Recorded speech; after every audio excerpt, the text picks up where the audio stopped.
여자는 결혼 7년 차에 접어들고 있었다. 겉으로 보기엔 평범한 가정이었다.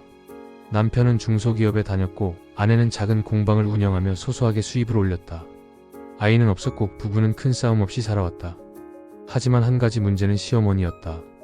결혼 초부터 시어머니는 며느리를 없는 집 딸이라며 노골적으로 무시했다. 내가 우리 아들이랑 결혼한 게 행운이지 우리 집에 감히 말대꾸를 해? 애도 못 낳으면서 무슨 여편네 행세를 해?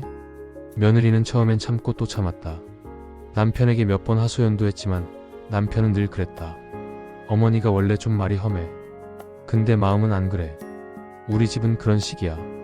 그냥 그러려니 하고 넘겨. 며느리는 마음이 갈기갈기 찢기면서도 남편이 지켜줄 거라는 희망을 붙잡고 버텼다. 하지만 3년이 지나도 5년이 지나도 시어머니의 태도는 변하지 않았다. 오히려 더 악랄해졌다. 시어머니는 자주 며느리를 은근히 깎아내렸다.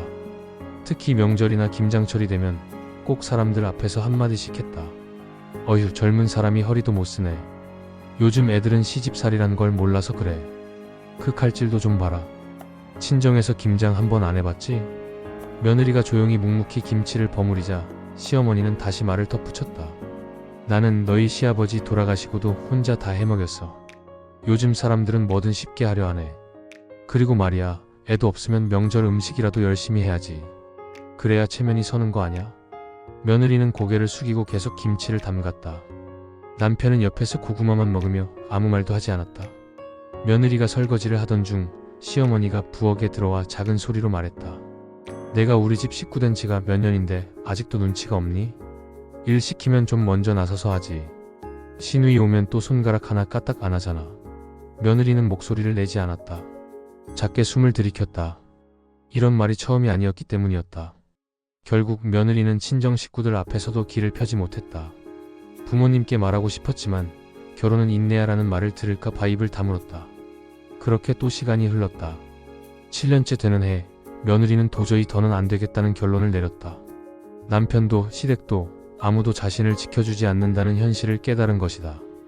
공방 수입도 조금씩 늘어나고 있었고 그 돈으로 조용히 오피스텔을 하나 구했다. 그리고 어느 날 조용히 집을 나왔다.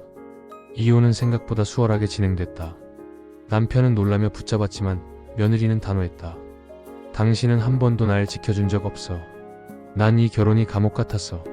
시어머니는 화가 머리끝까지 났다. 요즘 것들은 참을 줄을 몰라. 어디서 감히 우리 집을 팍차고 나가. 하지만 며느리는 말없이 돌아섰다. 7년 동안 단 한 번도 나를 사람답게 대해주지 않았던 시어머니. 그 얼굴을 더는 보고 싶지 않았다. 그렇게 몇 년이 흘렀다. 공방은 어느덧 인기 공예 클래스로 자리 잡았고 며느리는 혼자서도 꽤 괜찮은 삶을 살고 있었다.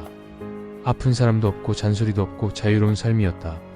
그러던 어느 날 예상치 못한 연락이 왔다. 남편에게서였다. 어머니가 돌아가셨어.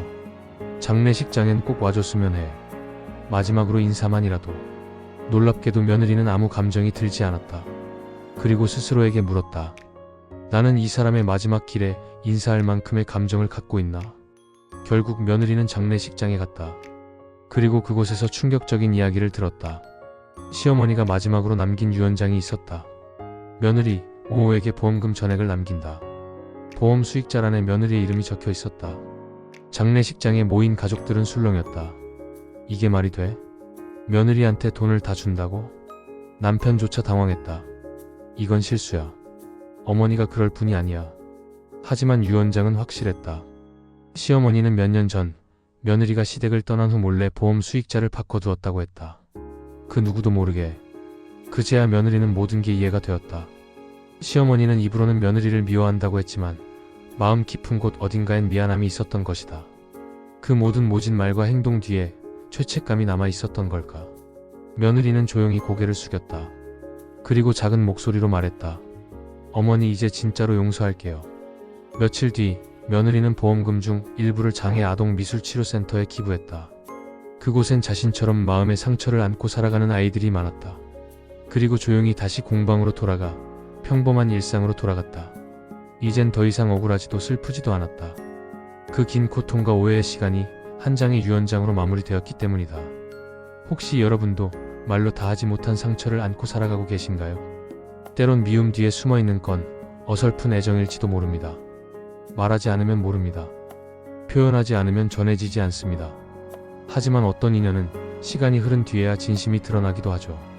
이 사연이 조금이나마 위로가 되셨다면 구독과 좋아요, 알림 설정으로 저희 채널과 함께 해주세요. 감사합니다.